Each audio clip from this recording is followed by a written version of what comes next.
You are listening to The Examine Life with Bram Levinson.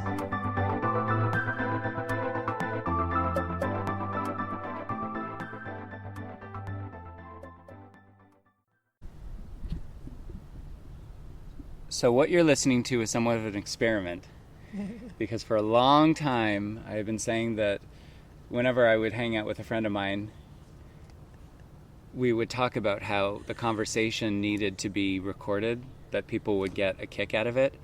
And it's happened actually with a couple of friends of mine in different contexts, different situations. And some of them it's been in cars, as we were in like carpools. Some people it's when I'm over at their place. Some people when they're over at mine. But consistently over the last more than decade, I've been saying it about do we want to use names? Yeah, we could use names. Okay. With my friend Adriana.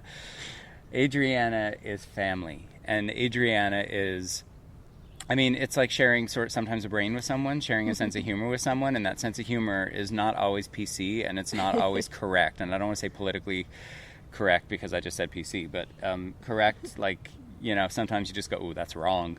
Sometimes that's what it is, and sometimes that's what it needs to be with your people. And in these, you know, people call them strange times. I don't find them strange times. I find in these times, I feel like, you know what? I've got nothing left to lose. I've got nothing to lose. We're doing this. And so I don't know what this podcast is going to be called. I want to title it something like Conversations with Friends, but that's boring. So we'll see. But welcome to our moment. I am sitting here on Mount Royal, in this very secluded area of Mount Royal with Adriana Palanca. And we had a really interesting conversation yesterday, or 2 days ago. Because 2 days ago, you know, people have been talking about the ups and downs in this whole pandemic situation, the mood up and down. And 2 days ago, I mean, I've generally speaking, I think I've been good. I think I've had like I've been mainlining, which has been good. It's been just a steady stream of good. And then every now and again, I'll have a day where I don't realize that it's that day. I don't realize it. I don't realize that's what I have been talking about, that's what other people have been talking about, until I'm like, oh, that's why I feel really angry. And the other day I just felt, I felt so angry and so impatient. And I just felt, I think we talked about it, I felt like the limitation. I felt like there was so much limitation. I can't. And again, I know that this is like, you know, white man in Western culture complaining, but I can't get up and go to England to spend time with the people I love there. I can't bank, and I don't mean that financially, but I can't bank on like the trips that I give around the world right now. There's just so many limits that are being put on all of us. And oh my God. And like, I was having the exact same experience as you on Sunday. Which I didn't even know. No. You had texted me a meme that was really funny. Probably one of the best memes. I think you won the meme game for the whole COVID moment. We're gonna have to share that somewhere. Yeah, if anybody listens to this, ask us for that. Yeah, and the mayonnaise lady. And we'll send it to you. Yep. But go on. But I think like what was happening is I was having like a more refined limitation problem, in that, you know, here's Miss, I'm a bright young for 20 years, like I can handle uncertainty and I'm fine, I'm just gonna meditate, and just like I'm gonna breathe into my heart chakra. But what happened on Sunday was I had come to the end of my tools. Yeah. Meditation wasn't helping. It was just making me more agitated. I didn't want to get on a mat. Are you fucking kidding me? Mm-hmm. I didn't want to eat healthy. I didn't want to take a bath. I didn't want to take a walk. I just wanted to lie on the floor, pound my little fists on my wooden floor, and just cry and have like full-on baby pity party. Yep. And it's so funny because you texted me that meme. It was so funny that I had to call you, and I called you and we were laughing our ass off, and I was like, oh, so how are you? And you're like, probably the worst day ever. Woke up crying, spent the whole day crying, and I was like, oh, because I had that day too, but it manifested as anger. Yeah. And exactly to what you were talking about, you know, I've been doing this mindfulness meditation. I went into the park with my dog. We sat down in the grass. I closed my eyes. I did the counting. I did the breathing. And all it did was make it worse. Yeah. It just made what I was feeling worse. And more angry. And you know, I made my peace with that, and then got up. And on the walk home with the dog, I literally out loud may have said I think I said to somebody, "Get out of the fucking way." Like there was no patience. And then I was losing my shit with the dog because she wanted to like smell like a post where there was urine, and I was, you know, I just wasn't having it. No. But it's such a good point that you brought up, because yesterday, you know, I was speaking to somebody in a professional context who was saying that, like, you know, you can spend your whole lifetime with the tools. At a certain point, and it's not I don't want to say like an extended certain point, but there will be moments when congratulations on doing all that work, it means nothing. It's because it's not going to help. And sometimes you just have to be in the shit. Sometimes you just have to be in the anger and be in the sadness and I think that's a big lesson for me, because I don't like to feel badly. Do you know what I mean? So when shit like that happens, I think it instigates what can I do to shift this? And sometimes there's nothing. Sometimes you just have to be in it. And you said something really interesting. Oh, about the fixers. Yes. The other day. So I'm having right now, the thing that's actually making me rage are the fixers. The people who are still kind of like clinging to some idea that there's something that they can do to fix this all the time. Yeah. And so the incident in question, I was saying to somebody how much I miss human touch. And they said to me with 100% earnestness in their voice, "You should go hug a tree." And I got super quiet. And because I thought it was a joke, and I said, right. I'm just going to go eat some granola and hug a tree. It's all good. And they're like, "No, Adriana, it's the closest thing to a living being. Like, if you just hug it and you're close to it, and like you really press your heart against it, you'll begin to feel better." And in my heart of hearts, the dark place, with the things that I can only tell Bram Levinson, I wanted to say, point out the tree, because I want to cut it down and shove it up your ass.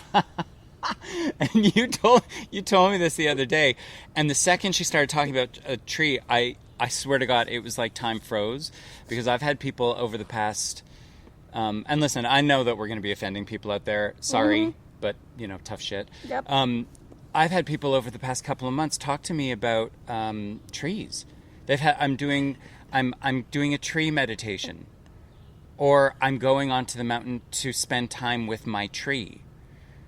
And listen, on the one hand, believe me when I say that if it brings people solace, then who am I to judge, and good for them. On the other hand, what?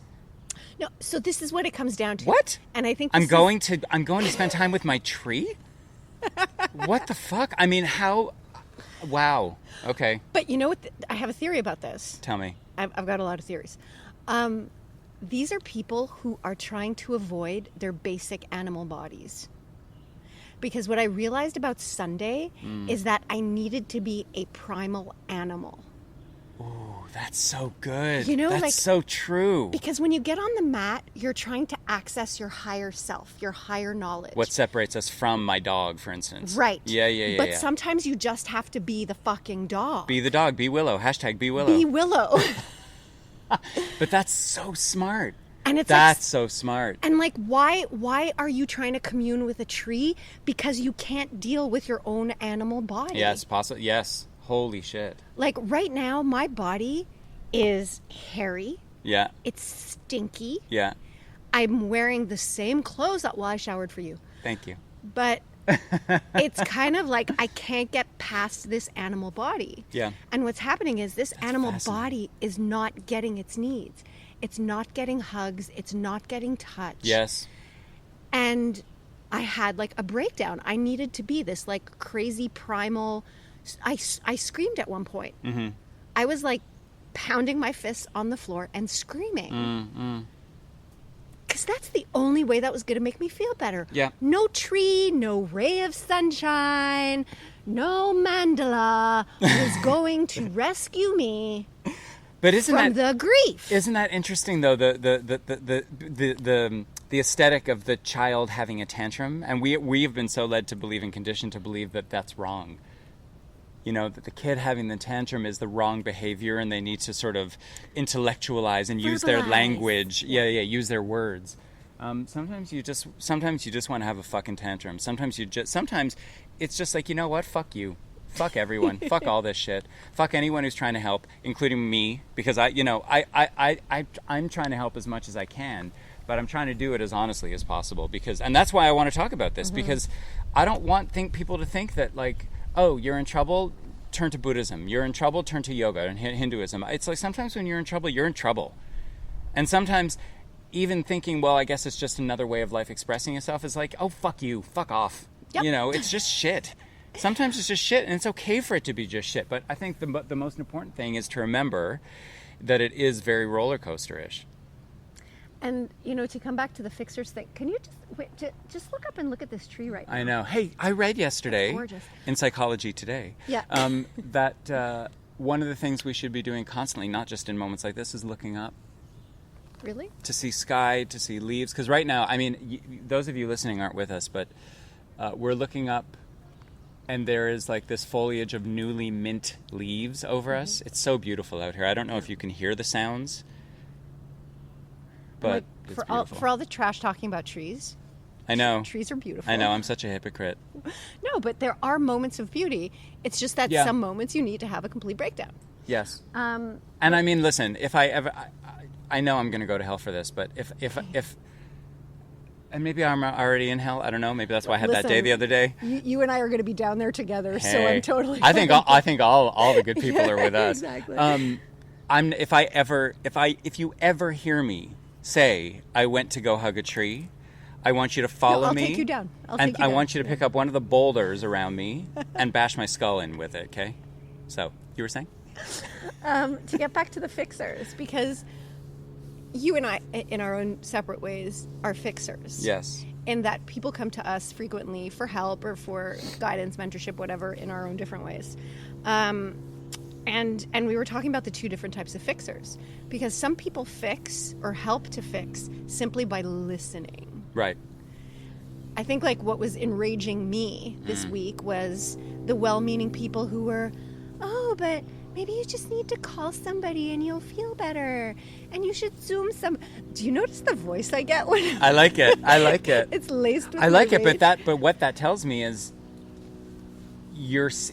their transparency. You can see through it. Ugh, it's bullshit. It's bullshit. And even if it comes from a good place, sometimes you just have to let people feel what they're feeling. Yeah. And not try to give them a quick fix. No. Yeah. And on Sunday, you and I spoke, it was well past 9 o'clock. Uh-huh. So I know I have people I can turn to. Your family. I can call you in the middle of the night and I know for sure that you're going to be there for me. That's right. But I could have called people all day, but I was too savage all day. And then there was that mayonnaise lady. Oh my God. That it sparked. I said, I have to share this with Bram Levinson. And then that mayonnaise meme is it's not I want to say it's so stupid. It's not even so stupid. It's the mind of the person who captioned it. Who made the connection. Yeah. Oh my God. Because I shared that with about 18 people. Yeah. And each of them came back and said, OMG, so accurate. Yeah. Fully. We shouldn't talk about that too much. It's unfair. But just ask us. We'll send it to you. Yeah, we'll send it to you. It's on my phone forever now. But you were exactly the person I needed to speak to that night. Because I knew that you and we could just have like no judgment. This is what's going on. And to a certain extent, it's maybe the metaphor is not great, but I mean just a vomitorium of like unloading. You know, that's what I think. That's so important. I think it's important for people to have that. I think it's important for people to know that they have that, even if they don't use it. You know. But you're right, though. Like we were also on the way here talking about having nothing left to lose and realizing this is going to trigger people. And yeah, I mean, you and we were raised on the same type of humor. We both love truly tasteless jokes. Truly tasteless jokes. I remember it was a lime green cover. Well, I had 5 or 6 editions. There was like truly tasteless jokes 1, 2, 3, 4, 5, 6. Yes, I was only allowed to have one. Oh, really? Yeah. I don't think my parents even knew that we that we had them right there. That goes to show the difference in parenting, a Jewish family versus Italian family. But whatever. Same demographic, though. I mean, same neighborhood. We grew up in the same hood. But my Truly Tasteless joke book, I remember it was lime green, and the lettering was white. Yes, I remember. But I think it's just, and like people who know me and who know you, they know that we come from a good place. But I'd like to think that with you, that may be the situation. With me, I don't know all the time. Well, because some people don't know me. They don't know me, the person. They know my name. So if I put sometimes I'll put something that's why I try. I shouldn't say that. I was going to say that's why I try to swear. I don't try to swear. Whenever I post something and there are curse words in it, it's because I put them in because that's the expression. Mm-hmm. So the byproduct of that is people don't, I think, put me on as much of a pedestal as they would if I was being really impeccable with my languaging. I am being impeccable with my languaging, but this is my languaging. That's who you are. Yes. But sometimes I post things that I think are really funny or really twisted, like, and that's like if you know me, then you know that I'm into that. And the people who don't know me, I think it throws them off because I think in their mind I'm supposed to simply be the source of the inspiration. Mm-hmm. Do you know what I mean? Like I'm the Eckhart Tolle who first of all I don't even know if I'm fucking pronouncing that right. I've never read his shit. I'm not interested. But I'd like to think that you're right. I like to think that people who do know me will understand the intention behind it all. And you are held up to a certain standard because of what you do and because of how you help people. Yeah. If I'm occasionally loud-mouthed, inappropriate, I work in advertising. So if I'm being weird, it's just kind of like, she's just doing her creative. thing. She's a creative spirit. She's just doing her thing. There's that voice again. But like you have a bigger standard that you have to live up to, and people will take you to the mat. Well, this is why I've never done this before. This is why I've spoken about doing a podcast like this, but never actually done it. Some of the conversations that I've had with you, some of the conversations I've had with other people in their cars, where I've said, "Oh my God, we need the microphone. We need the microphone." I think it would be the end of my career. Mm-hmm. And at this point, I don't really care. That's the thing about this whole thing is. I posted this thing. I told you about it when you saw it this morning, but I posted this thing on Facebook today about how, the culture and the society we've lived in forever has prioritized economic well-being over personal well-being. So if you're sick, tough shit, go to work. And now with this pandemic where people realize that illness could devastate and is transmittable, all of a sudden the government is now looking at legislating policies that sort of speak to wellness, like paid vacation days and 4-day work weeks and that kind of thing. And I'm sitting here laughing, thinking, where the fuck has everybody been? Is this how evolution happens? Is it? And I've said it before, like we will make changes when we get this shit scared out of us, and that's what's happening now. Mm-hmm. Hopefully those changes will happen. Hopefully we don't go back to where we were and then some because we feel like we have to make up for the lost time. But I posted what I posted on Facebook, and I didn't think it was that much of a risk. But then I thought, you know what, fuck it, I'm posting it on LinkedIn, and I'm on LinkedIn against my better judgment because LinkedIn for me it's just tons of mutual corporate masturbation. It's a bunch of people saying, had such a wonderful time at the conference as the keynote speaker. It's like, okay, if you want us to know that you were the keynote speaker, just come out and fucking say you were the keynote speaker. Mm-hmm. You don't have to. Had such a wonderful time. Did you? Because I'm pretty sure that at a certain point you wanted out, but you couldn't. You know what I mean? Annoyed. Anyway. So LinkedIn, not a fan. But I'm on it, again, intentionally to show that I've got my feet on the ground. I'm not simply talking about unicorns and lollipops and third eye chakras and bullshit like that, And then I thought, you know what? I'm going to post this on LinkedIn. I'm going to post something that is actually a little bit accusatory and a little bit sort of shedding light on the bullshit of the corporate world in a corporate world environment, or as close to one as I'm going to get. And I posted it, and I thought, oh God, I wonder if I'm going to get shit for this. I wonder if people are going to start to call me to task. And I thought, you know what? I don't care. It's not like I've ever gotten a job off of LinkedIn. It's not like I fucking know anybody there. And it's not like I give a shit. That's the thing. I don't care. I've always sort of not given a shit, but still kind of gave a shit in the back of my mind. And that something happened over the past couple of days where I give less of a shit. I don't even care. And I think it's because I posted that thing on Facebook, and somebody responded who is not only in the healthcare industry, she's working on a red floor of the elder care homes. Mm-hmm. And she basically said, this is proven that human lives are disposable because it's the economy that has taken precedent over our well-being.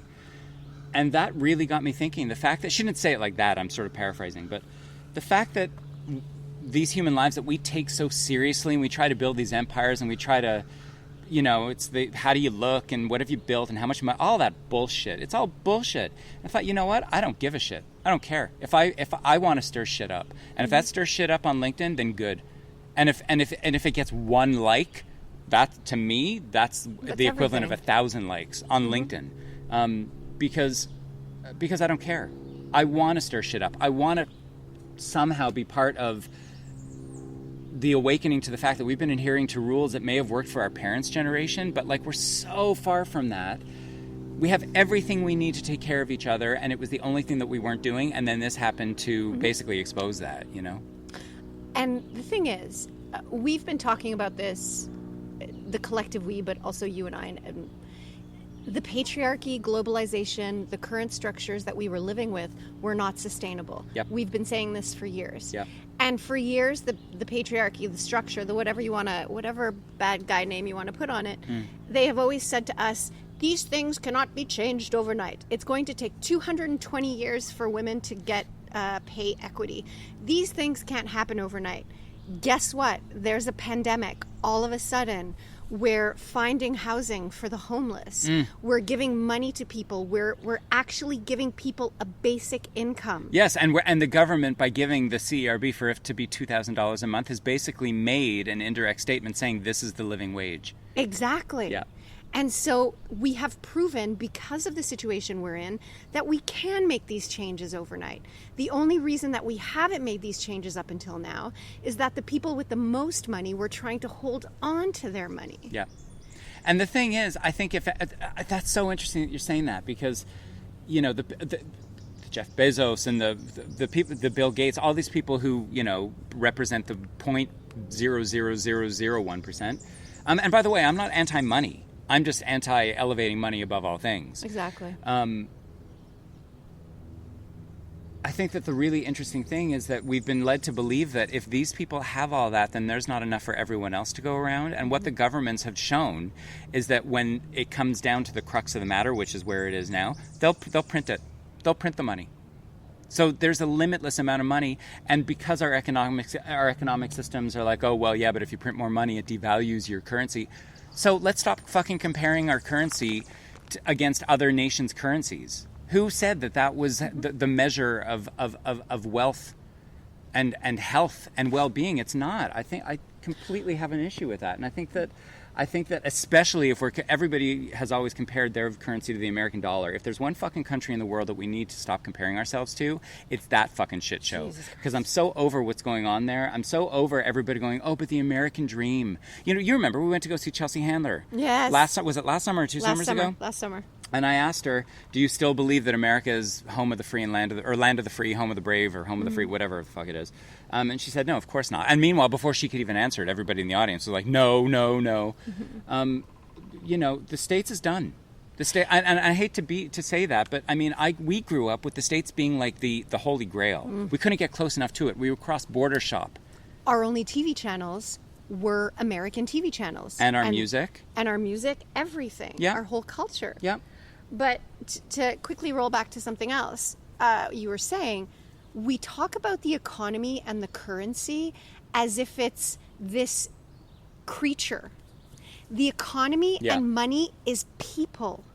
Yes. The people who make it, the people who spend it. Yes. So to talk about it like it's something that's not built on our sweat. Yes. And that it's not something that we are entitled to is completely hypocritical. And Absolutely. The most inhumane thing I've ever seen. Its money is made on the backs of the poorest who end up working the hardest for the smallest wage. And yet those are the ones that we legislate against so that they can't come into our country and take the jobs that our own families don't want to do. you know. And look what's happening, like we were talking about when we were walking up here. You know, the asylum seekers who are the ones who are on the front lines in those elder care homes on the red floors, now they're being given asylum. Now they're being given the right to stay in these countries because they've essentially put their lives at risk to save the ones who we are related to, who we don't even go visit. And the most shameful part of it is how long it took the government to get around this. Yeah. There have been people who have been legislating for this since the beginning of the pandemic, even before the pandemic, saying now that there's a pandemic, we have to take care of the refugees who have found shelter here in Canada. And the governments drag their feet. The only reason that they're doing it now is that there has been so much sustained pressure on them. And complete devastation in those care devastation homes. In those care homes. Yeah.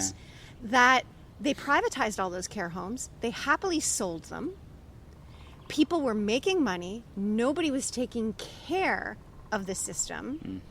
And now they're all kind of shuffling and wringing their hands and looking at each other. Well, what do you think? Let me ask you a question. What do you think? Because something that I've heard being thrown around is because here in Quebec, what happened was the government took elderly or infirm elderly patients out of hospitals and put them into these homes, thinking that that would be the best way to protect them.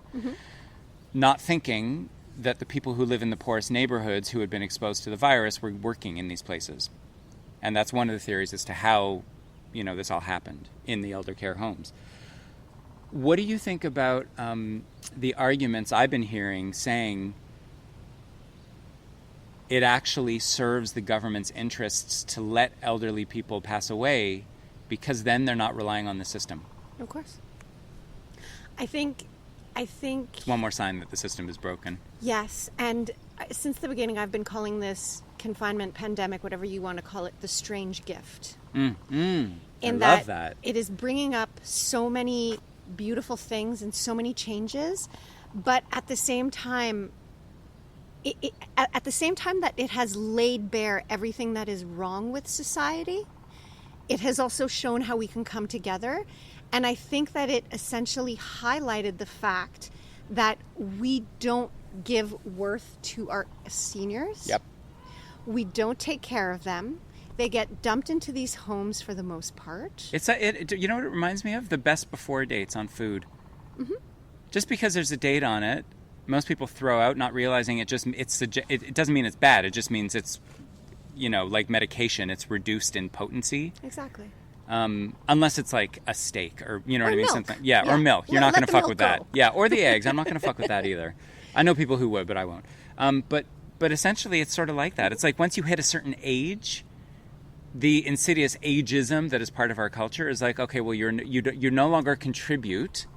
You're no longer a contributor to the economic system that we have raised above all else. So let's shuffle you off into a corner and pretend that you don't exist and give you the minimal amount of sustenance so that you can sort of wither away. And also, they are living, walking, talking reminders of our own mortality. And our own history. So these are the carriers of history. Yeah, and if you're not okay with who you are and where you've came from and where you're going, they present malaise and a threat every single day. That's so interesting. Wow. Oh, yeah. Fully. Because, like, think of it. You and I are 47 this year. Yeah. Right? Crazy. And, you know, if we look at the whole feminism question, like, I'm barely fuckable now, right? Like, I'm aging out. This is, of course, in reference to Tina Fey's and Amy Poehler and Julia Louis-Dreyfus's brilliant... I love that. Brilliant skit about the last fuckable day. Yeah. So women, as we become less sexually desirable, Yeah. we begin to become invisible. Yeah.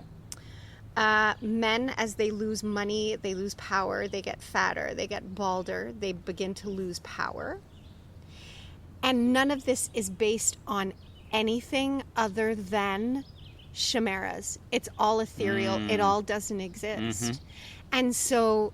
But like I wrote in my first book, just because a million people believe something is something doesn't make it something. Exactly. It just means that a million people believe it.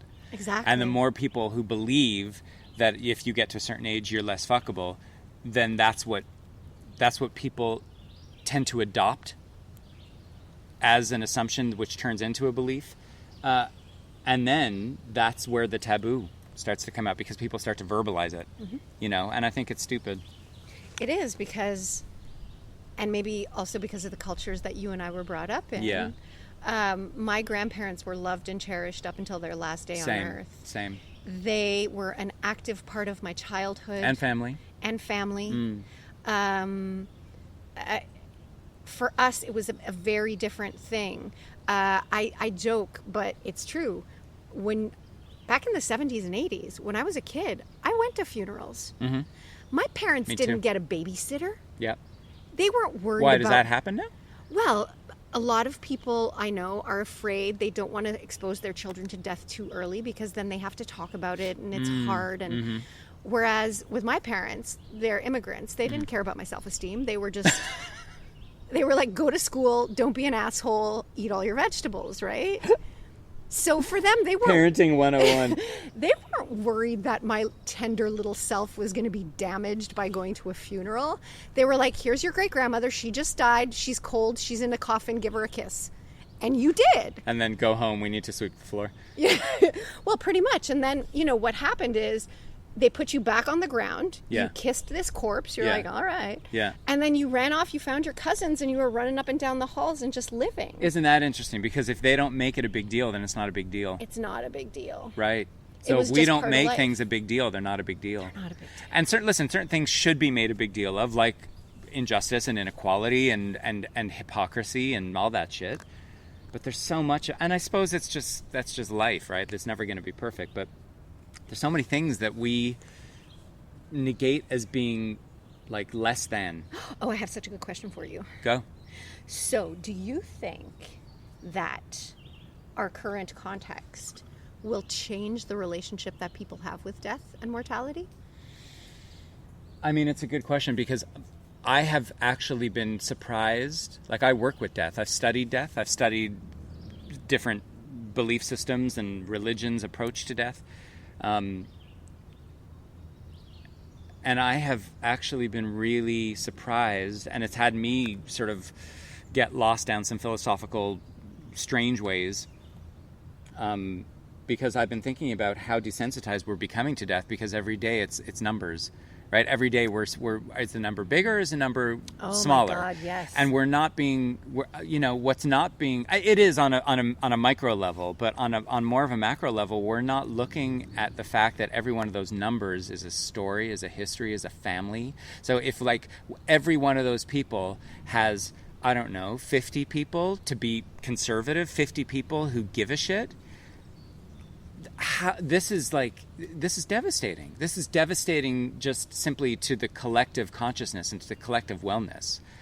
And you saw the New York Times cover. Yes. The And that was just 1,000 1,000. names. That was just 1,000 of how many? 100,000. That was 1% of the actual I number thought that of was the deaths. most brilliant cover. It was beautiful. I saw one cover where it had the photo of that idiot golfing superimposed on it, and then I saw Yes. some without it. I prefer the one of him golfing on it, because I hope that's emblazoned in people's minds. And I'm telling you something, if the United States doesn't do something about it, they're already the laughing stock. I mean, when I travel and people ask me if I'm American and I say no, I'm Canadian, and they go, oh, okay, good for you. Well, you know what? There's no if they don't. It's not up to me, and I don't give a shit anymore. The States, as far as I'm concerned, is somewhere that I'm boycotting. I'm not going. I'm not supporting that shit. But And they were was it him who actually said we're just going to have to accept the fact that a certain number of people are going to die? Boris Johnson. It was Boris Johnson said that. Oh, yeah. the other one. Yeah, the other one. the other Tweedledee and Tweedledum. Tweedledee and Tweedledummer. No, but yes, I have been surprised at how desensitized we have become through media to death. To death, and that the flip side of that, the good aspect of that, is that it's brought me to a place where I'm like, I don't give a shit. All the things that I've always sort of had insecurities about, or I've doubted whether I could or whether I should, fuck it. fuck all of that. I don't give a shit. If I could be dead tomorrow, and I mean, I knew this. Amen, brother. I learned this when my friend died in 9/11 in one of the towers. I learned this. One of the because I really approached that from a very symbolic, what am I meant to learn way. And the lesson that I've taught since then has been anything can happen to anyone at any time, so use your time wisely and do it for you. This has been a massive reminder, a shocking reminder, where I almost forgot that I forgot. And so do I think that we're going to have a different relationship to death? I don't know. I think that if anything, those photos that came up in the paper a couple of days ago, that park in Toronto, where like the second they opened the park, like there was no social distancing, nobody was respecting the guidelines. 10,000 people. I think that's an indication that no, I don't think people's relationships to death is gonna change necessarily, because I think it makes people so uncomfortable. And that's why, listen, if it wasn't a matter of life and death, they wouldn't have shut down the economy. They would have allowed people to keep dying because they could keep the economy going, and that was more important. I think it makes people uncomfortable. So this comes back to the other question that I started to ask you before, and that I don't think I gave you the chance to answer. I may have gotten. No, but I also sidetrack. I go off on tangents. We're chatty peeps. Yeah.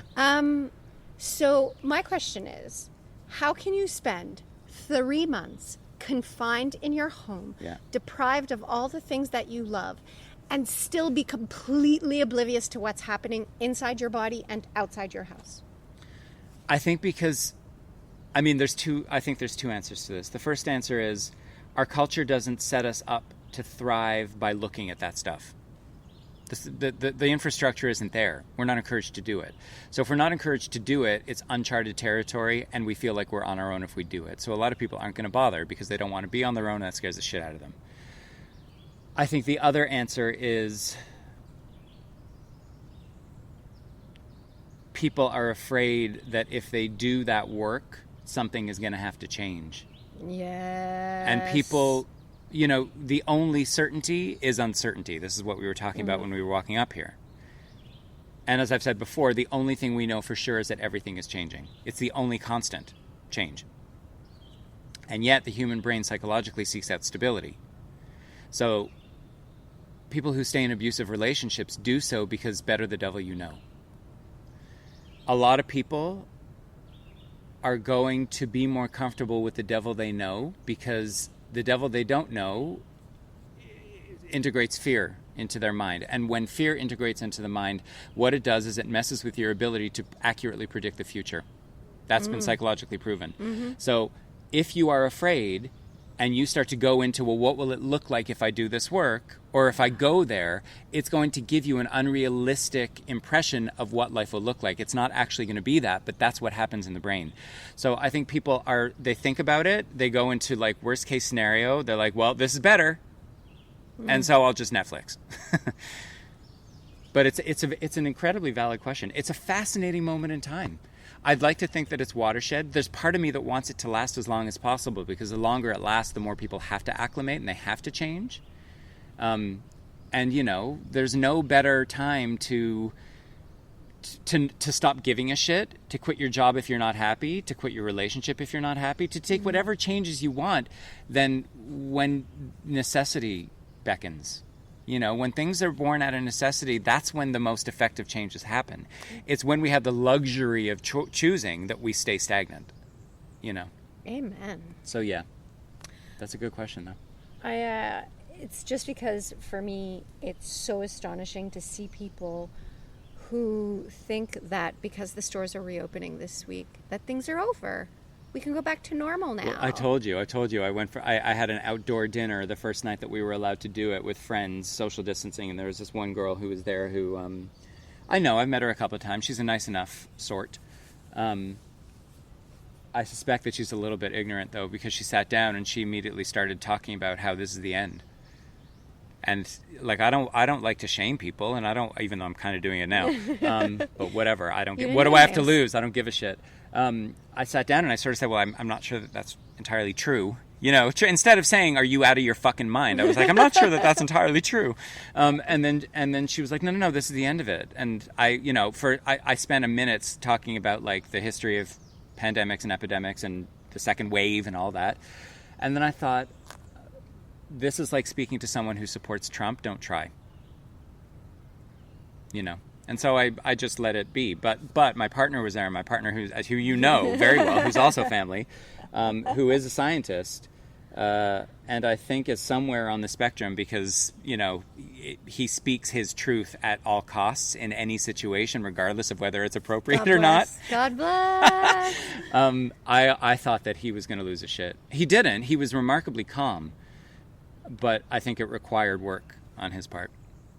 And that's the thing. We talked about people who aren't in our bubble.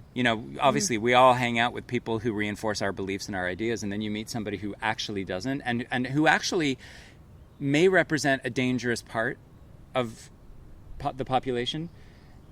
And I think that's what, it kind of depressed me. After I had that meal, it depressed me because I was like, see, this is not a moment to stop. And it's not that because her opinion differed. It's because she was argumentative. That's what it was.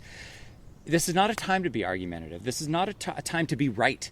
This is a time where everybody should be getting through it collectively, because the people who are not getting through it, or who are not choosing to get through it as efficiently as we can collectively, as far as I'm concerned, thin the fucking herd. Go Darwinian on those fuckers. I have no time for it. I'm not going to sit here and say, I really believe in humanity, and we're all showing up with our best selves. See, I'm doing the voice. You're doing the voice. I'm doing the voice.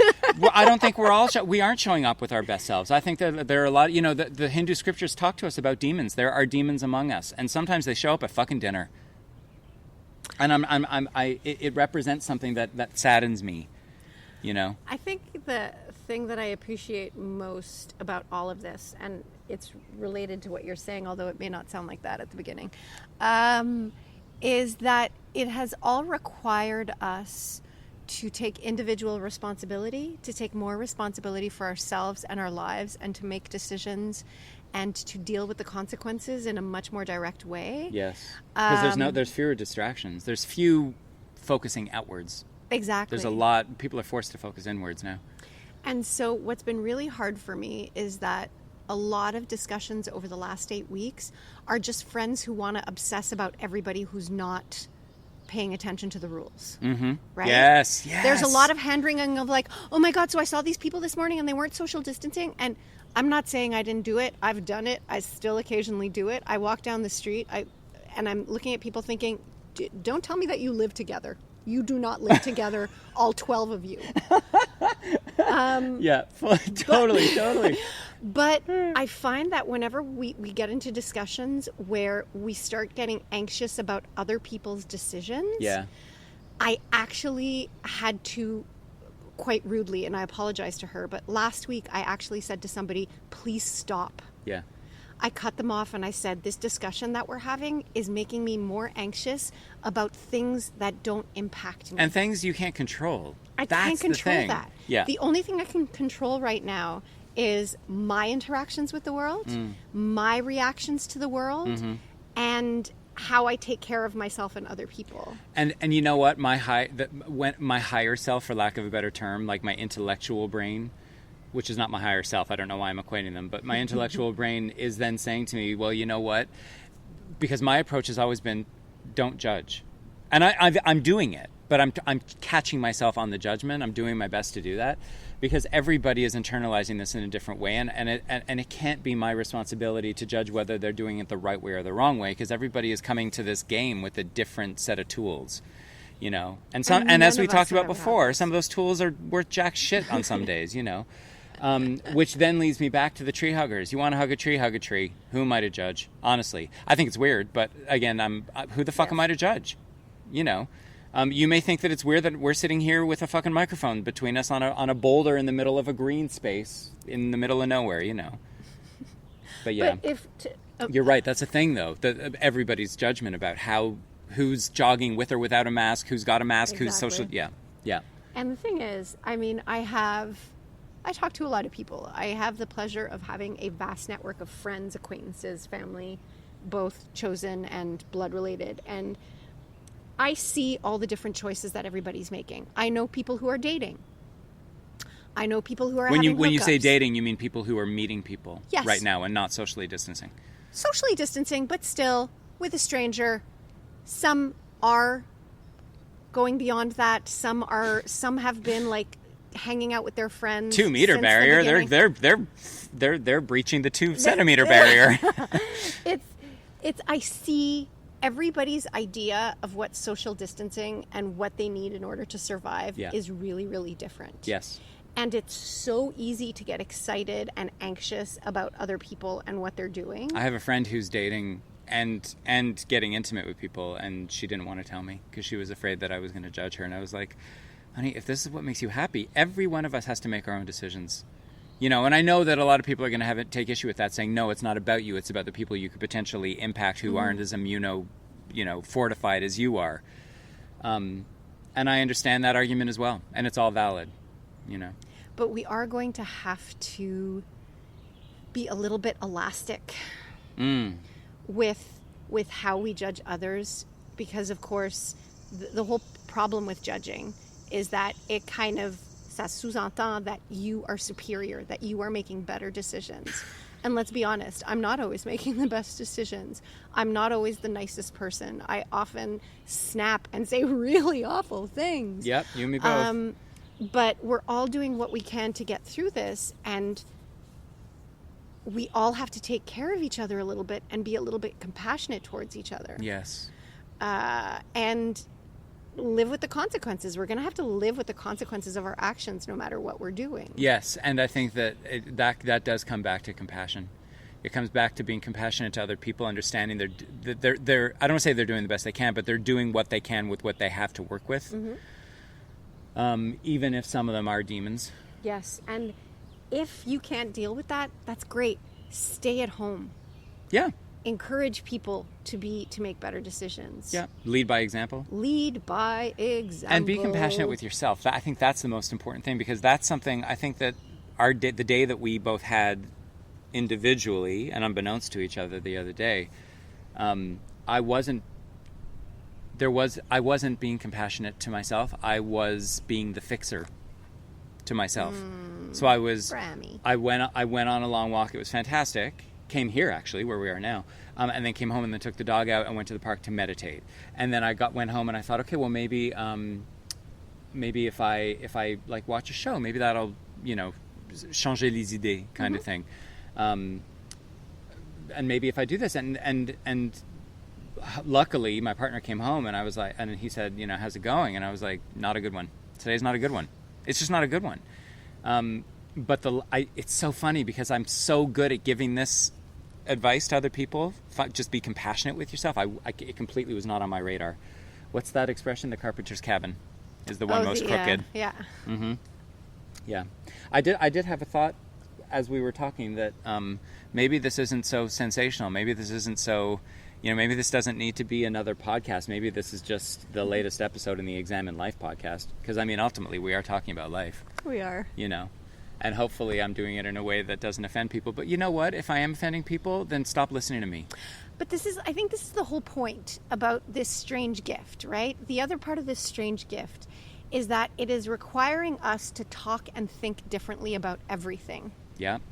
Yeah. So maybe we need to be inappropriate. Maybe we need to explore strange new ideas. And maybe push we've spoken about this so many times in the past, but the fact that this moment in time leading up to the pandemic, everybody was literally on, they were at the start line of a marathon, ready to pounce on anybody who made the slightest comment that was not appropriate. Mm-hmm. And everybody's a different judge of what's appropriate. Desperate to be offended is the expression that we were using. Maybe we need to fucking relax a little bit. Yes, it's okay to call people out on bullshit and on misogyny and on abuse and on, white privilege, any privilege. Fine, absolutely. I'm all for having that discussion. And by the way, I'm fully aware of mine, and I'm trying to use them as responsibly as possible. But with that said, maybe we don't have to fucking attack every single person who potentially says something that gets our back up because we're so miserable and we're just, so under tension that the slightest thing has us react. Mm-hmm. You know, maybe we're supposed to start getting back to real conversations. When we've talked about it, when you look at Saturday Night Live from the 1980s, when everything was based on race, everything was based on gender, everything was based on ability versus disability, all the comedy. And it wasn't because we were laughing at it. We were laughing with those who were part of those subcultures who understood that nothing is ever one thing.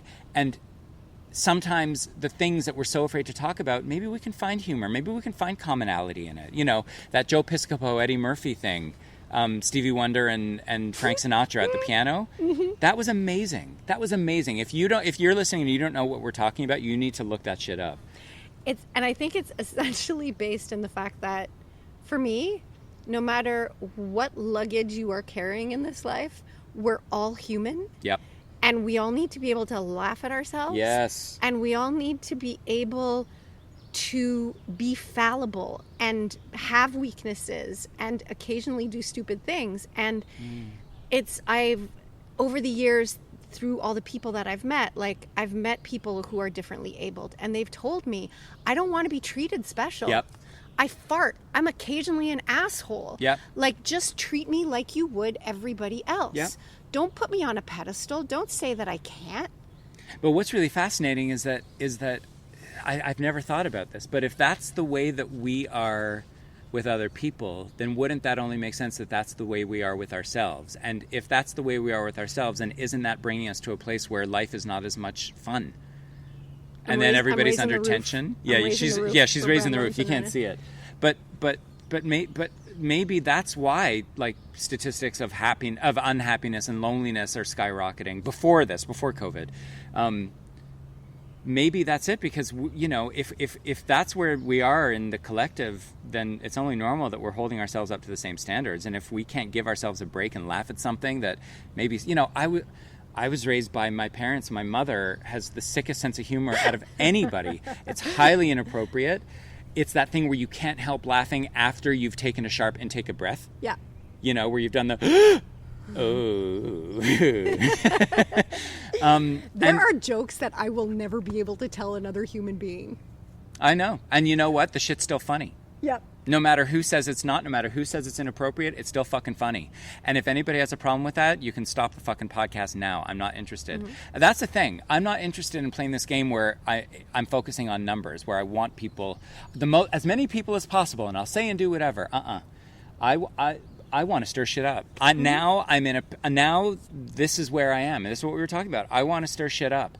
I want to make people think. I want to get people angry. I want to instigate change somehow. And I don't even know why. I don't even know why I give a shit. It's not like I don't have better shit to do, but whatever. I don't know. You are who you are. You are Bram Levinson. Yeah. But I do have to say, my main goal since the beginning of this has been to conserve my energy.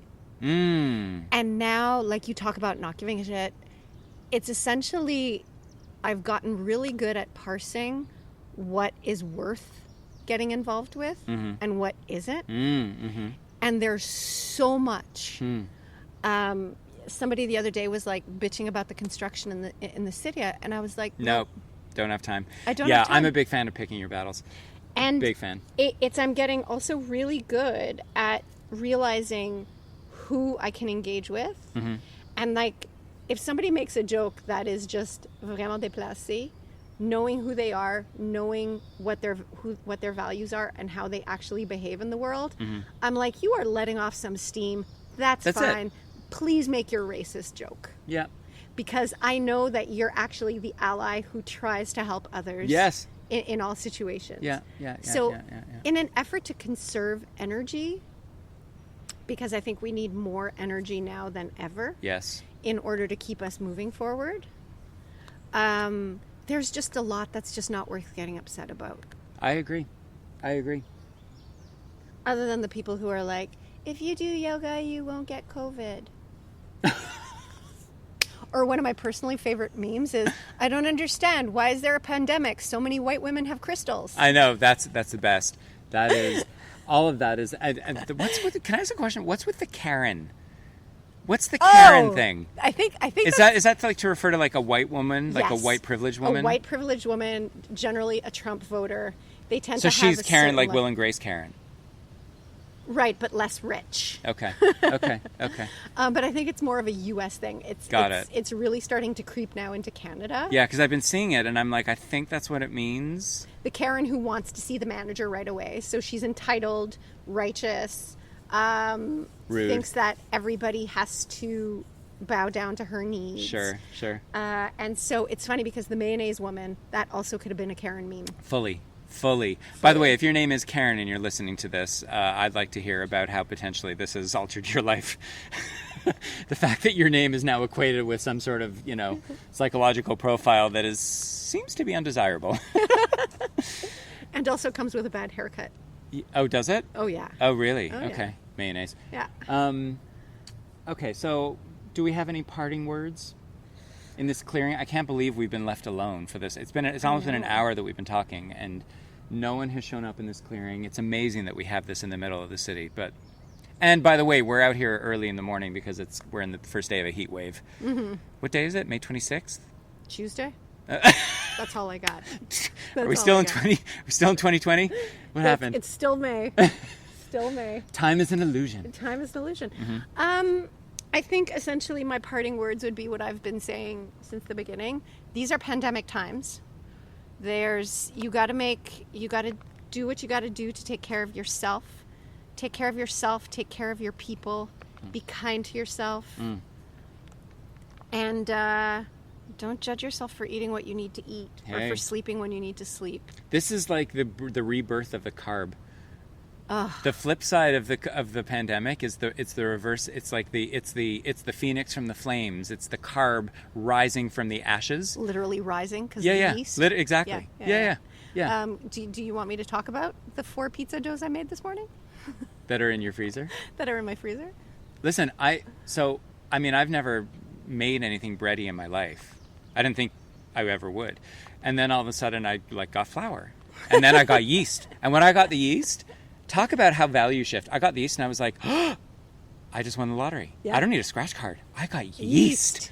So I decided I was going to do this pan pizza where you do the dough and then you put it in the pan and it fries in the pan. Except I didn't have self-raising flour.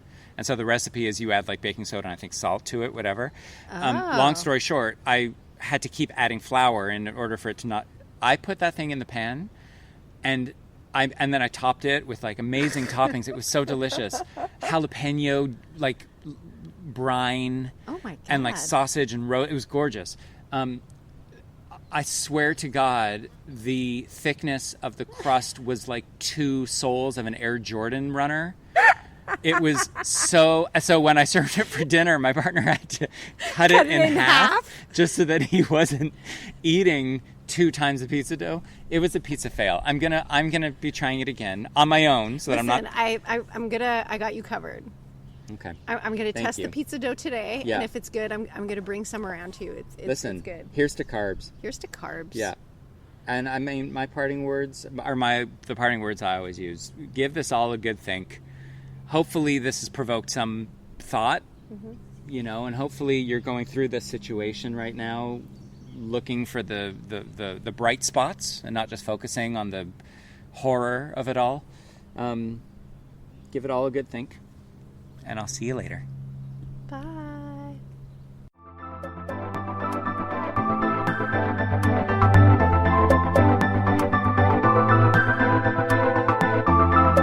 This has been the Examine Life with Bram Levinson.